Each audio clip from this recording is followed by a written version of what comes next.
asalaamaaleykum suñ mbokki seetaankat yi ñu ngi leen di nuyu di leen jaajëfal di leen dalal ci suñ beneen programme bu tudd suba si suba si nag comme niñ leen ko baaxee di def am waxtaan boo xam ne am fépp lañ ko defee fu nekk lañ ko waxtaanee te li nekk ci réew mi tamit la ñoo waxtaanee tey nag ñu am benn gan bu yanja waaye bala maa def loolu dinaa bàyyi suma naataango bi moom it mu nuyu wanteeg yéen. asalaamaaleykum képp ki nga xam ne yaa ngi seetaan Block TV man la seen xarit Mohawk ñu gën maa xamee ci Rap Khalifa comme ni ko yaa Sunna waxee rek yéen a ngi fii seen programme suba si ak su. ci Block TV waaw ci Block TV noonu laa ko di faral di waxee tey nag ñu ngi fi am gan gu maaga. very important guest that matter. dinañ waxtaane lu bari tamit. just different topics comme niñ ko defee fii rek ci suba si show incha allah ñu dalal suñ gan bi. waaw comme nuñ leen ko waxee rek dinañ dalal suñ gan bi bala ñoo xuus ci dara Mr Njie ñu ngi laa dalal si programme bi fii si Block TV mu tudd suba si ñu bàyyi la nga nuyuwante ak suñuy seetaankat yi. Okay, thank you very much Block TV pour ni ngeen ma invité fii tey pour ma ñëw waxtaan si ak mbooloo bi ak Gambian si about things yu nga xam ne dafa am solo o dafa important si suñu réew bi. Man maa ngi tudda Saikou BM Njie man environmentalist la dama liggéeyoon agriculture for so many years. Then after suma study bi ma ñëw liggéey for NEA nag nekk naa fa senior environmental officer for environment quality so loolu waste management ci la bokka. During that time diggante 1999 and 2008 maa ngi doon seetu affaire waste management si réew bi. Si time boobu la tamit la initiate benn course bi ñoo wax waste management at the University of the Gambia so ci la nekk foofu di jàngale part time di def suma liggéey tamit so bi ma bàyyi NEA at 2008 ma dem UTG nekk full time lecturer maa ngi doon lecture environment and sustainable development which is a general requirement course ba pare maa ngi doon lecture waste management tamit for ñu nga xam ne ñu ngi doon def BSc in environment and public and environmental health and also ñu nekkoon college di def certificate and diploma in public health yëpp ñooy laa doon jël si course bi. So later on 2010 I left. I came to work for Peace Corps as environment program manager. So suma life yëpp maa ngi ko def si biir environment. And environment jar na ne nit ñi dañ ko war a waxtaane. Because a lot of times they undervalue the cost, the environmental cost of development. So moo tax sometimes daf di baax pour ñu wecce wante xalaat ñu mayante xel si yooyu pour yokka xam-xami nit ñi because loolu moo war a loolu rek moo mun a tax ñu change luy xew ba pare ñu mun a dimbale réew bi tamit. Jërëjëf. Thank you so much. Jërëjëf Mr Njie, that was a brief talk about you and what you do. Okay, ñu xuus ci programme bi Mohawk comme ni mu ko waxee rek tey dinañ dugga si yëfi environment ak waste management comme nu ñoo def pour mun a def pour mun a nettoyer clean nekk ci béréb bu set ci environment loolu tamit lu am solo la. Okay, dañ bëggoon tamit we just wanted you to just tell us the importance of clean environment ak yenn yam njëriñ lam am ci doomi aadama bi. Okay, thank you very much. The importance of a clean environment cannot be overstated. Because everything therefore revolves around the environment. Yàlla lum binda rek dafa am lu ko bindee. There is a web bu nga xam ne everything dafa depend on each other. So da nga gis ne sub is like a chain. If one link is not there, then do complete. So environment be nonu la mel. So sa environment be clean out. This awareness of environment started in the 1980s when UN dañ génne woon benn report biñ wone ne industrial development ni moo demee suñ deful dara about the environment rek then dina mun a dafa loraange boo xam ne that industrial development si boppam la moo undermine xam nga so ñu am benn report bi ñoo xam Brundtland report boobu génna benn Swedish professor la woon moom daf doon liggéeyal UN moo génnee report boobu ñu ngi ko wax environment and sustainable development so sustainability nag nuñ ko define mooy ñun naka lañ mun a jëfoo suñ environment bi ba pare ñu bàyyi for something pour ñu ñoo toppa the future generation waaw waaye ñun suñ seetee suñ boppa rek ñu def da nga gis ne mun nañoo defin yoo xam ne dafa lor ñooñu dara du des ñooñu suñ ñëwee o ñoom duñ fi mun a dekasa so because time boobu soo seetee in the 1960s a yooyu focus bi mooy on production all the industrial world how they are going to make it easy naka la ñoo produce goods in a cheap way loolu mooy woon focus bi why they were not focusing on like affect more wow ñoom the methods they are using the repercussion be on their environment waaye bi mu demee ba 80s yi ñu xool yàqu-yàqu yuy am because for example soo demee Great Lakes region bi some of the places dañ am seen ndox yi dafa am problème ba xam ne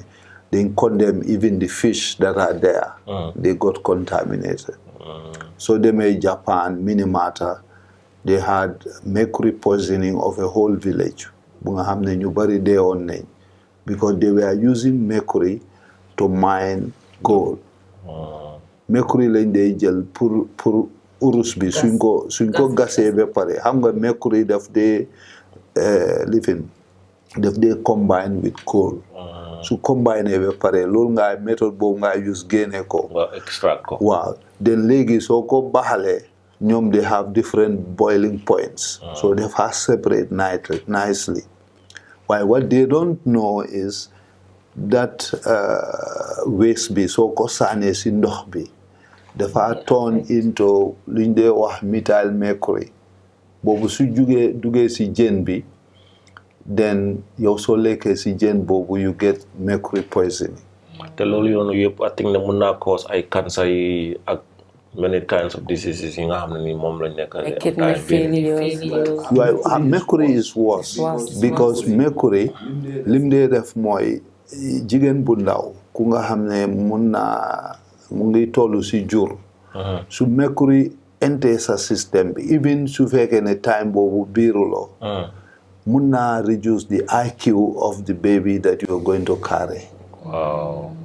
Just imagine how much cost is that. Wow. To that means na yaa ngi damage generation bu war a ñëw loolu yëpp is because of negligence yoo xam ne ñu ko def te like bàyyi ci xel.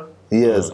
So da nga gis ne mercury then mu nekk recently sax dañ defal a convention for it biñ doon develop convention bi man maa doon represent Gambia si mercury working group bi xam nga so dafa am products yoo xam ne sax jigéen yi dañ ko dee use si ay saabu yu dee xeesal ay diw dafa am mercury te mercury mun naa dugga si sa biir skin bi sax so yooyu yëpp problème la soo ñëwee si waste bi tamit dafa am certain products yu nga xam ne dañ am mercury si biir soo ko taalee rek danga release mercury boobu. Then you inhale it nga nokki ko. waaw oo soo ko nokki wut sax. waaw dafa dugg sa système su ñëwee xam nga a lot of us fii soo waxee waste ñaari rek lañ si xam.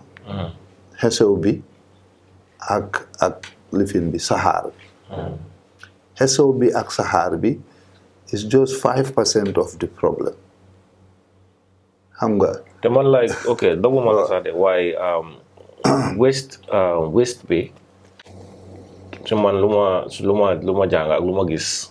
ma sax mooy maanaam waste bi daf dee mën a produce gaz boo xam ne gaz boobu noonu gars yi dañ ko dee mën a use as comme like natural gas. ma sax comme like waste bi comme like ñu def ko in a place boo xam ne da dina produce beneen façon gaz because of lu moo extract si. loolu methane gas la. xam nga sort of like something like that. xam nga waste in the first place fii definition yi waste lañ am wrong. waaw ko laaj waste daf la wax ne mbalit moom mbalit fitari ñaamo or even in English they will say refuse. Refuse, yeah. You know, waste is not necessarily refuse. It's not necessarily something that no one wants. Because so could define it properly, right? Yeah. In the first place, the communal manage. Wow. Because balanga muna manage dara then communal define. So that definition si bopan lay am wrong. Because waste so ko sede moy anything bu nga xamne dañ ko wara sani. Dañ ko wara sani o sani nañ ko or because so waxee ne dañ ko war a sànni dafa am loo xam ne sax soo ko sànni wut. Maybe it's not something loo xam ne it's not useful again. loolu bëgg not necessarily du ma dee bëgg a use word boobu not useful. Because lu useful ut si yow. Yeah, it's useful. So doo ko dee wax doo dee wax ne waste is something that's no longer useful. So moo tax adjective boobu lay avoid. Exactly. So you say that something that supposed to be disposed.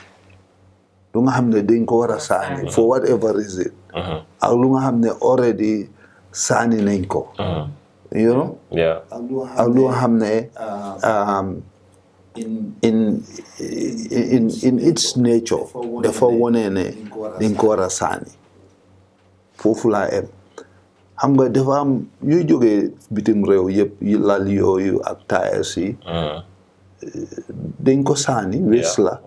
waaye ñun ñu ngi koo njëriñoo. soo doo mun a wax waste mooy lu nga xam ne kenn soxlawut ko amut yi. because lu nekk waste si yow. mu ngi nekk luxury si someone else. soo demee baakote di nga fa fekk ni ñoo xam ne.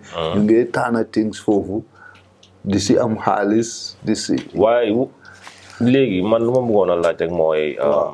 Gambia comme like nuñ dee manager waste. I think that is very wrong. Because I don't think they have the repercussion more cost. Come waste, nuñ ko utilize if any. Wow. Yeah, I agree with you. I agree with you entirely. I'm not sure whether it's because xamuñ. But whatever the case may be, ni ñoo nekk di manage suñ waste. It's not right. Because even at the national level, we call our disposal site dump site. Dump site. I mean, nobody talks about management. They talk about dumping. Dumping. Nga ñëw rek tour nga dem. That living be kind of state of mind and philosophy. Boobu dañ ko war a génne. waaw loolu ñun ñoo ko war a génne si ñun wala ndax dañ nit ñi nga xam ne dañ ñoo dimbale pour ñu mun a développer parce que am na ñu bari ñoo xam ne xamuñ naka la ñoo disposer waste. waaw ñoom dañ dee jël rek saani. fu ko saani baax na. waaw waaye fooguloo ne tamit maybe say upper level maybe government or something yeneen institutions ñooy mun a dimbale nit ñi pour sensitize leen ne leen ok léegi nii ngeen war a def seen waste. understand nga for example like in Sweden. soo demee Sweden da nga am different so war a dispose sa waste wala yenn dëkk sax not Sweden rek yaa ngi am recycle bin yaa ngi am beneen bin boo xam ne is just for normal waste understand yaa ngi am beneen bin boo xam ne is for like nga ne ay grass ñax yeeg yooyu noonu understand lu tax ñun mënuñoo use that system nga xam ne ok tey suñu waree sànni dara su fekkee ne ay plastique la waaw plastique la wala metal la wala whatsoever ñu dugal ko si this bin beneen bi su fekkee ne normal waste la ñu dugal ko si bin bi comme like just to try to mean that system bi nga xam ne loolu nañu mën a dimbale daal. That for one, it's gonna be hard for us to do that, but suñ try hit na. Yeah, you are right. Xam nga waste management. loolu yëpp si waste management la. We all have a role to play. I know that the government has a role to play. The councils have a role to play. And institutions like NEA and other institutions, they also have a role to play. But I think the public also have a role to play. Yeah. And Fingen started you have a role to play. And I think by doing this program and making sure information is shared so that people understand the repercussion of not managing waste properly on themselves. So everybody has to come in to play their role for it to happen. For example, we have a anti-littering law here, regulation, but people just they are not following it. Yeah, they just not following. For example, I eat something, I have like just a booze or banana. I could keep it in my hand until I see a dustbin and put it there. But immediately I drop it. So if the society is behaving like that, then it's going to be very, very difficult to kind of implement such things. But like you said also, there is a lot of unawareness in this country about waste management at all levels, not only at the local level, but even at the level of the government and educated people. Because in my view, maybe I'm the only one thinking that way, there's no development agenda which is more important than waste management to this country. And I have my reasons, but maybe I am the only one that believe that. Yeah.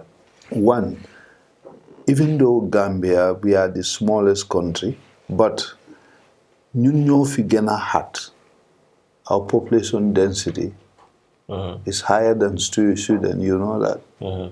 We are number 4 in Africa in terms of population density. Senegal is maybe around 88, 90.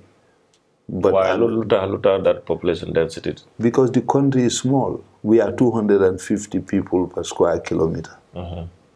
Yeah, and 60% of that lives between here and Brikama. So, and if your population density is high, any pollution incident is going to affect more people. Because, for example, just imagine if something happens in Dakar, Sudara Hewe Dakar, like a pollution, whether it's air pollution or water pollution, how long will it take to reach Ziganso? It's going to even reach us first before it reaches Ziganso. Because of the size of the... Yes, Senegal is huge. But Gambia here, if something happens here in KMC, it's going to affect 60% of the population in one day. Yeah, so this is the issue here. So lolo no, what do you think like na lolo ñu mëna def pour manage lolo no, comme like the density, the population density bi pour ñu xam nga mën ko handle. That lolo is another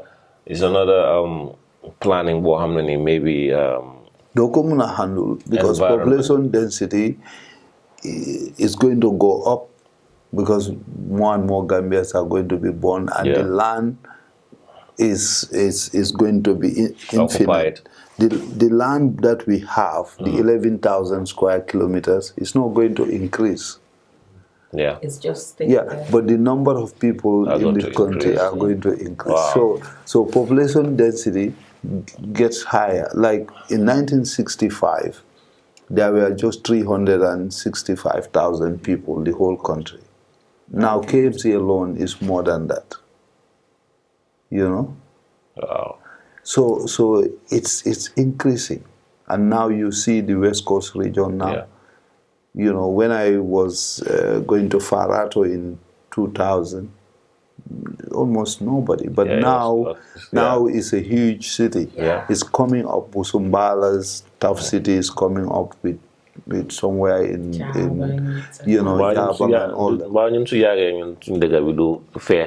No, fofu la ñoo jublu sax am first bi tamit mun naa fees te duñu disturb waaye mun naa fees disturb ñu I mean like duñu disturb mooy affaire bi yëpp dem na ñëw na yëpp si environment bi en suñ waste management si en like foofu lam nekka because you're gonna wake up and like you need to breathe a clean oxygen nga war a nokki oxygen bu neex bu set yaa ngi understand waaye duñ ko dee mën a am sometimes dangaa eew xam nga di nokki something loo xam ne doo ko dee mën a understand te you don't know even what you inhaling you don't know what you taking in and lan ban affect ban side effect lam nekk di def ci yow so loolu yëpp lu ko waral mooy ñu mën a manage suñ waste li management si suñ waste yi naka lañ ko manager and like how to keep our environment waaye comme like am na yenn site yoo xam ne danga ko dee dem si dëkk bi you won't even want to breathe doo dee bëgg a nokki sax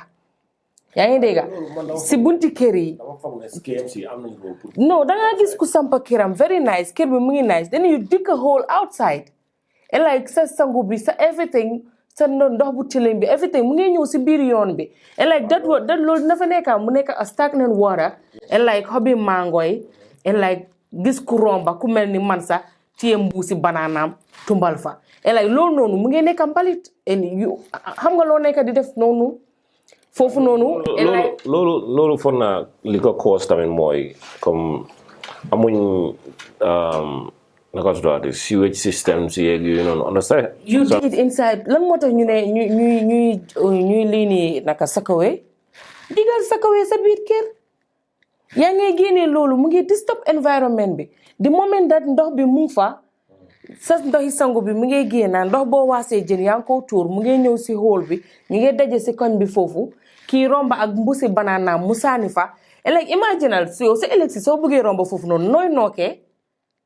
Yeah, the reason I raised this population density is that before, even Serekunda fi, when I was going to school, Kanifing, Quintogni, it was all farmland. So the kind of behaviors that we were doing at that time, because the environment was huge, so it can suck up those kind of behaviors. Lingawani, ngadem turumbalit, kuneka sa ganaungai turembalit ayoy. It was working. Now, if the population density becomes more and more, if you don't change those habits, the repercussions become very serious. Yeah. And a lot of people in this country, they concentrate only on the pollution which is caused by pathogen. Tilim. Okay, tilim, germs, lolu, for example, some foods are so contaminated. If you cook it well, they munare lolu. Why the other pollution la nini neglect, which is going to kill us, that's the chemical pollution. Yeah. Hunger. That's why mangibuga focus si lolu, because nobody hamuin lolu. Gamien bo laaj dafa bi daf de xesaw yo xam nañ ko waaye dara su nobé xam nga why the dangerous thing about waste management in this country, people think ne suñ taalee mbalit rek jeex na xam nga especially plastic guy de jël ko taal wow plastic or all kinds of waste, because open burning dafa dangerous moo tax all the developed world dañ ko ban. Yeah. You know that in Sweden. Yeah. Because the reason is, if you have waste bu nga xam ne dafa am chemical properties yoo xam ne they are dangerous to somebody. I just talked about mercury here, but there is also heavy metals called cadmium and lead. You nga xam ne they can cause kidney problems and all that. So some of the products that we import into this country, all computers, car spare parts, some of those things they contain components like that. The man luma realize legi sa Gambia dafa melni comme Gambia legi it's like a dumping site. Yeah. Legi Gambia any waste or any old junk yeb la gaay di import ko indi ci dëkk bi legi. Sometimes Yes. Legi soko sello number 1 sax xola traffic bi nu mel legi da nga dem Europe ñu nga gis moto bo xamne is costing like 200 euros, 300 euros. Rek nga jël rek tata mu dem Gambia.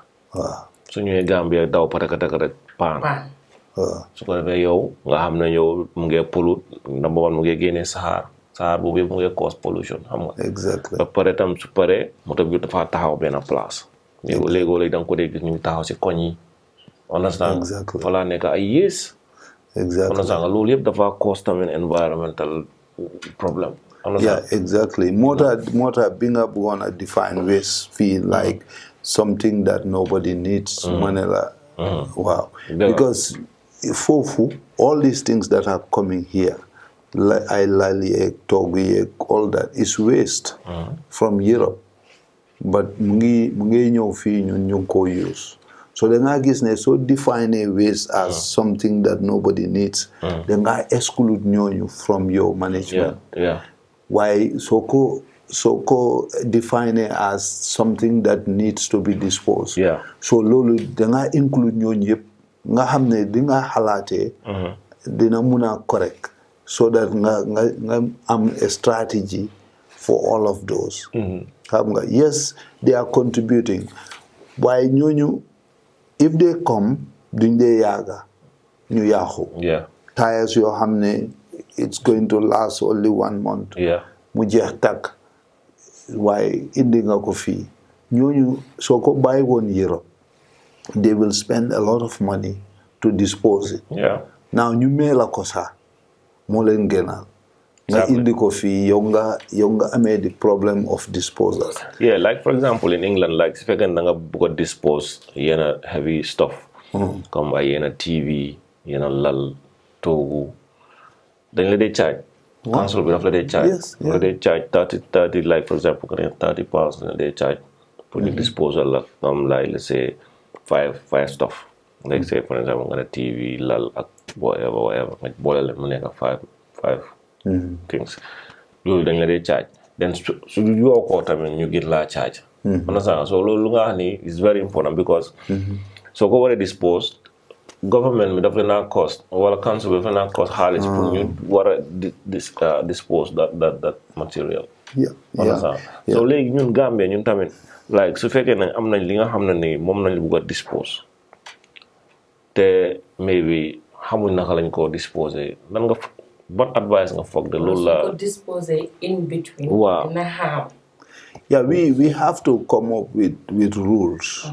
So moo tax ma ne la fu mu starté mooy first dañ war a identify ne waste management is so important to this country. Yeah. Xam nga foofu lañ àggagut sax. Most Gambians see, because Bakote, when we did the GBA waste study in 2002, study clearly stated Bakote doesn't meet the minimum requirements for a waste disposal site. That was in 2002. Wow. 20 years still, later, nothing is done about it. So I think that is not acceptable in my view. So this burning which happens in Bakote, ñun ñu bari dañ dee yërëm waa Bakote. Why? Moo tax ma ne la because of ñàkk a xam bi we think ne ñoom waa Bakote la gete waaye ñun ñëpp la gete. Because gis nga soo taalee waste inefficiently with all this cocktail of waste, different things coming in, all those, so kotale su inefficient, the chemicals inside, do they then go release right? Then go release into the atmosphere. Even somebody living 50 kilometers down the road can breathe that. Yeah, it's not only breathing. They can multiply the avenues through which bobu munna delwat siyo. One is through breathing, but that's minimal. But why su chemical bobu ñëwé down? Wow. Dafa settle on the grass. Nga xamné béy yek xar yek nak yi mu nen ko lekka. Den ko fekka si yapa bi. Su settle si ndox bi. Dafa dem si jën yi. Den ko lekka si jën yi. Su settle on open food. Den nga lekka open food bobu. Su settle on ndox because chemical dina nekk si ndox den ko set ni mu ngi set wecc. Fekk mu ngi am chemical. Waaw. So dafa am chemical yoo xam ne yuñ dee wax POPs, persistent organic pollutants. They have the characteristic ne dañ dee bioaccumulate in human tissue. Su duggee sa yaram lu tuuti mu nga xam ne mënut laa gete. Ëllëg lu tuuti ñëw mu yokku. Waaw. Mun naa jël 25 years. Bala mu aga to toxic levels mu geten la. Just imagine su fekkee ne man la dal. Man, I'm 50 years old now, more than 50. So if I die 25 years time, okay, probably the whole mark. But think about a 1-year-old boy or old girl. If that person starts being exposed to these toxins, tutti si yaramam, what time is it going to hit? Wow. One time at the age of 25 ñu ne xale la waaye xalaatuñ woon effect bu loolu nekk di def si at the age of 25-30 laay laal xale boobu do we want suñ youth si suñ àggee that very productive age ñu start di am problem and that time is too late. Do we want to wait until we get there? So gis nga fi ma waxee ne man, waste management is more important than any development. Man fofu la ko de halate. Yeah. Because so said lo, come for example, you explain more, come like you see them by 33, 32, whatever. Then you don't have those kind of complications. The ñoom ñu ngi sawar pour mun a def yenn liggéey so suñ ko mënta liggéey dafa mel ni dëkk baa ngay dellu gannaaw. At that time the most of those youths are here in this because fii ak Brikama mutul 50 kilometers. The effects of backward could go beyond those. So lii moo tax ne ñu ko xam ne waa Bakoteh ñu nekk si sorandi bi rek la ñëw yërëm xamuñ. dafa affect ñeneen. xamuñ dynamics bi. So because su demee ba saxaar bi subside. ci la problème yi they start. Exactly. Wow. Because saxaar bi is just temporary. Smell bi is just temporary. But saxaar bi lu mu dee produce. That is the biggest issue that we need to understand. Suñ demee ba understand yooyu. ñun yëpp Gambians yëpp nekk benn xalaat ne lii daal warta am. Then solutions will start coming. Waaye fu mu nekk nii nekkuñ the same level. Man su ma nekkee di wax lii kii tamit. Gambia bi fu mu nekk nii it's like we ignoring the most important things that we should be talking about. Politics has its own time. But like Gambia, dafa mel ni season bi yëpp la ñoo jël def ko a season of politics. We all talking about politics, fighting in the development that we need to face. Like in a country. We forget like they fighting. We need solutions to these problems. And so time we're talking government be definitely that one government be have you been talking for the government to be listening? We're not doing that. We're only talking about politics. Key talk na kele juk na key nina ni, which I know they're important, but right now we're talking about development. Nakala nyo muna develop environment is among the development. Exactly nga. def naa ko si one of my songs si suma first album bi 2012 du ma ne development du ma ne jiji wala Gambia government waaye development suñ kër suñ xel suñ environment ma ne xoolal ma dëkk bi nu mu saltee balaa sa xol jeex nawet fekk la fi xam nga war naa si lu bari so la gis na loolu dafa important trop. Environment is a key point in our lives in any development. Environment is the key. sa dëkkuwaay su setut sa dëkkuwaay su baaxut sa dëkkuwaay su melut nu war a mel dañ ko dee wax ñu ne soo wérut nga feebar doo mën a def dara nit ko feebar lu mën a def ok lan nga war a def pour prevent feebar boobu noonu liñ war a def pour prevent feebar boobu nekkuñ di ko waxtaanee nekkuñ di ko yuuxu suñ government bi pour ñu dégg ko léegi suñ toogee rek xoolal baakote nu me government mi nangu see def dara. Have you been talking? If you talk, the government will listen. Why if you make any soon radio see and like soon TV see, soon internet see, soon media see, they all talking about politics. Sometimes we need to drop some of it down and then we talk about the developments that we need as a country. Okay, come what time why I mean like we need to do a short break, then we come back, inshallah, soon ñu continue ko. What time be important na Gambia, it's not all about politics. Sometimes we need to buy everything about politics. Then you hold development bi. ñi tek ci politique bi tamit luñ wara liggéey ñu mun ko yuuxu ñoom ñu dégg ko. Jërë ngeen jëf, ñi ngey ñëw léegi ci kanam inshallah.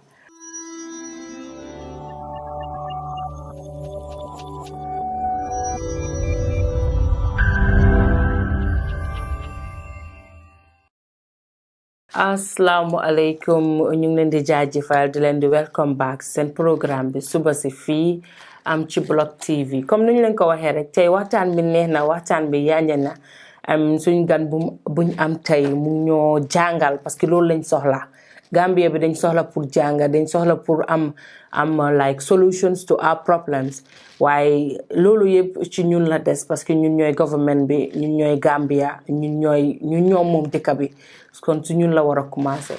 Okay, Mr Njie, I'm like ñu welcome back waat ci programme bi parce que dañ defa na short break then ñu dalalaat la. Okay, the question is how do we get out of this situation?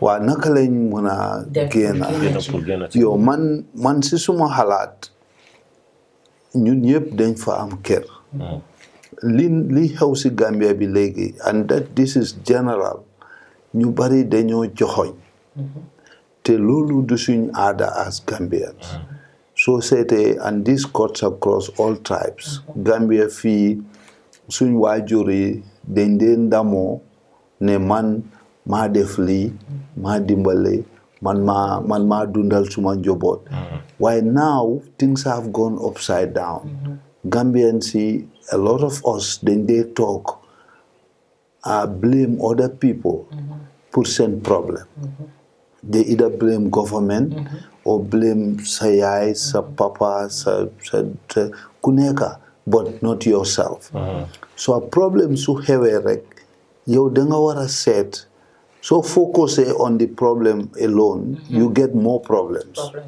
waaye so focus on the solution dafa ñëw so da nga xalaat ne léegi lii mu ngi xew warut a xew man lu ma fa war a def bul seet ne lii is the fault of Sunna you know Sunna moo si war a def su si def man lu ma def so the moment nga wax ne man lu ma si mun da nga tëj sa brain bi du function xam nga because yéegi already yow yaa ngi def sa boppa ne yow daal yow doo dara you cannot do anything so da nga tëj sa brain so ñun ñëpp a si war a xalaat fu moo dooree mooy gis nga waste management dafa am hierarchy ñun yëpp xam nañ ne waste waruta am suñ first objective mooy zero waste xam nañ ne du mun a am waaye ku nekk su defee loolu si boppam zero waste for example soo demee si bitig bi nga war a jënd dara ñu war laa jox mbuus nga xam ne bii mun naa koo handle without mbuus bàyyi fa mbuus bi foofu la doore exactement dama ko def waaw man dama dem si bitig léegi ñu jox ma mbuus wala ñu jox ma bugga ma jox kayit may leen noonu nii du ma waaw xam nga foofu la doore don't generate waste su fekkee ne mun nga ko avoid. Wow. So avoidance la doore. Su fekkee ne mun loo ko avoid, then nga reduce the amount of waste bu nga war a génne. Nga reduce ko ni nga ko mun a reduce. For example, nga am butel si kër gi. Instead of sànni butel boobu dem utaat beneen, mun nga use benn butel bi use ko di si def diw all the time. Or instead of every day ngay dem marché di indi mbuus ngay ut pañe bi dina jël months. So loolu yëpp doo jël mbuus. xam nga mun nga koo raxas. waaw denc ko usaat ko. waaw reusable. waaw reusable bala ngaa dem di jënd every day ngay jënd. yaa ngi lor sa bopp yaa ngi yàq sa xaalis. waaw so reducing the waste and also then soo jógee foofu ngay dem reuse. You avoid first, you reduce, then nga dem reuse. So ñëwee reuse mooy anything li nga mun a reuse nga reuse ko balaa nga koo sànni. So gis nga su ñëf defee loolu, the amount of waste that is out there for disposal dafa reduce. Then soo jógee foofu nga ñëw recycle. You know, so reuse ba pare. Nga recycle ko. Recycle means xam nga reuse and recycle luy difference bi. Reuse mooy li nga xam ne so ni nga ko force use then ko use that on that. Recycle means dem na ba mun loo ko use si loolu nga jël ko def ko leneen. mooy recycle. ndax Gambia fi am nañ that recycling. No, recycling dafa bari façon. No, recycling means, for example, am na ñoo xam ne dañoo jël comme carton bi da container la woon yow nga def ko something else. xam nga loolu mun naa am na ñu day jëf plastics di defar ay bag. So recycling doesn't necessarily mean there has to be a big factory. So nit ki li nga xalaatee mooy yow what is within your power, within your resources nga def loolu waaye gis nga lu ñu gisee ñun mooy always we try to think big. It doesn't go with the principles of life. Gis nga yàlla ni mu bindee doomi aadama doo mun a am shortcut, doo mun a toog rek nga dem si kaw soo ko defee di nga ñëwaat. xam nga so da nga gis ne dooral si li nga am nga build up then soo àggee up nga stay foofu waaye soo naawee rek dem tak dara nekku si suuf. Wow, it's just like even education, you know, soo jàngut nga def sa bopp ku xam soo àggee fale di nga càng. So nit ki loolu la mel tamit. waaw mooy garaaw lu gi rek. waaw koo laaj fii in this country. He is expecting somebody moo ko war a jox. Recently maa ngi am benn workshop bi nga am ay jigéen. si seen garden yi ñu ma wax ne garden waaw amuñ ndox suñ balka yee yàqu ma ne leen man dem naa si réew yu bari de si Afrique fii. waaye gisuma fenn fu nga xam ne government dafa ñëw fensal la 15 hectares def fa ndox fence ko free yow nga nekk di liggéey si garden boobu di si am di si jaay. Something just minor mu yàqu kenn toog xaar. ku la ko defaral. waaw lu bon na si dëkk bi nag. so lii la because dañ def suñ boppa ne nit ñi dañu war a yërëm. The moment you have that mentality, you know the history of Sweden ak Denmark ak yooyu yëpp ban sacrifice lañ def to get here. So demee America, you know biñ ñëwee foofu ay semeñ lañ amee woon ay fas yooyu lañ den liggéey tractor bi rotut xam nga so ñun we have this philosophy of relying on projects or waiting for government. Senegal fee, all these watermelons you are seeing here being sold, they come from Senegal. They didn't come from any government garden. It's individual Senegalese who have fenced their own place, put their own water system, and cultivated those, and then come and sell it. You see? So this is life. When you go to America, what percentage of the population is employed by government? Very low. maybe 1 or 2%. The rest are working for private people who made their own. Yeah. This is the hallmark of capitalism. You know, it's not a. Si buga sa réew. Wow. Buga sa réew la. Wow. Understand alone because so buga sa réew. Fona yu bari yow ya ko bura mëna avoid sa bopp. Understand. Liggéey suñ waajur yi ñun. When we grow up. Man dama nekk fi high school when I go back to Farafenni dama dem si faro bi tutu Malo. So suñ waajur yi liggéey lañ xam. They worked hard. That is why the first republic succeeded, not because of government. When Jawara goes to the provinces, then ko daan may ay nak ay lifin because suñ waajur they want to depend on themselves. Now things are upside down. When people think that somebody else more wala dimbal. Dafa difficult. Doo ko de mën a understand and like. President bu toog rek président bi dafa war a def lii président bi dafa war a def every time dama ko de wax si suma biir wax buñ leen xaar ku def ak ku defut soo génnee tey fii man tey su ma demee Sénégal luñ maa ooyee Gambien waaw they called you a Gambien yow su ñoom su ñëwee fii nga ne leen Sénégalais bi léegi yow soo demee ñu ne la Gambien bi yow dangaa war a toog man lan laa defaral suma dëkka wala man lan laa nekk di def waaye déedéet yow yaa ngi ñëw rek toog teg sa loxo teg sa baraade teg sa booy président bi defut lii booy président government bi dafa war a def lii ñun ñooy government bi kañ la ñoo jukk kañ la ñoo génne that mentality xam nga fi mu nekk nii every time dama ko fi mu nekk nii soo duggee si social media bi it's rampant ñu ngi wax président bi nii ñu ngi wax government bi ne la yow lan nga nekk di def lan nga nekk di waxtaanee loo xam ne bëgg nga government bi dégg ko ñu jàppale la si nekkuloo di def loolu yaa ngi xool seen fault si nga ko dig out yaa ngi xool fu ngay am problème nga ko dig out so that digging you doing is it gonna solve your problem? It wouldn't. To solve the problem, you dig and then find a solution. If it's like you're gonna dig and you not find a solution, do not dig.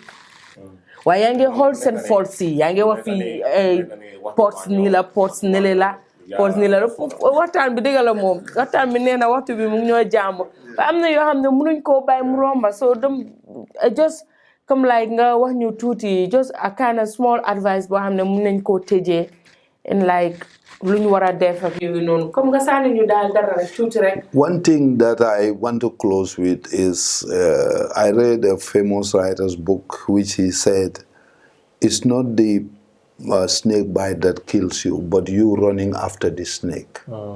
Gis nga mooy what he calls responsibility. Responsibility means responsible. Li xew du problème bi de. How you respond to the situation mooy problème bi. Because aduna si du musa tali.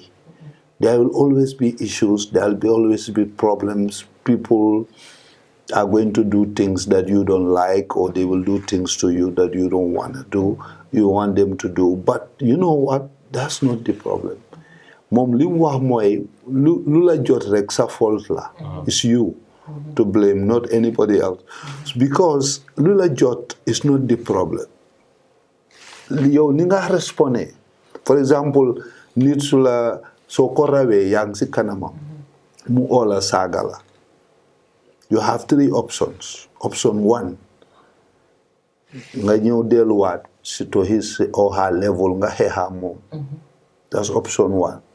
Option 2, nga taxaw foofu xaar ko ba mu ñëw dab la nga xeexa moom. The third option is nga ignore ko nga continue on your progress. Xam nga any of those you choose has a repercussion. Because xam nga saaga bi du taxa si yow.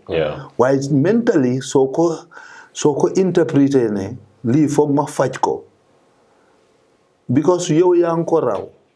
Bugut nga daf la bugg a jot. So moom munut laa jot. But he is making you to do that for him. Because su la saagee soo dellusiwaatee. Waaw moom jot na la. You have reduced your progress. You have stopped your progress and come back to his level and fight with him. So sula gaañoo nga dem lopitaan moom mu dem police. Soo ko gaañoo yow nga dem police moom mu dem lopitaan. Soo ko ignore, you are doing more harm to him or her because already yow yaa ngi ko gën a raw so du comfortable waaye moo tax ma ne la any situation and about the snake also su la jaan maate jaan bi daw yow instead of nga concentrate how to prevent the venom from going up to kill you yaa ngi toppa snake bi cannot undo that bite du mun a génne bite boobu soo ko reyee sax bite na la already waaw so doo ko fàtte nga concentrate sa boppa yow nga mucca xam nga so all life is about the way you think about it and concentrating and looking for solutions and I think this is the way we should think as a nation to look for solutions, not pointing fingers and all that. That would be my advice. Thank you very much, Mr. Njie. Yes, Sunna, kama bàyyi la nga daaneel kaddu gi rek, you know, su ko defee ñu wrap up.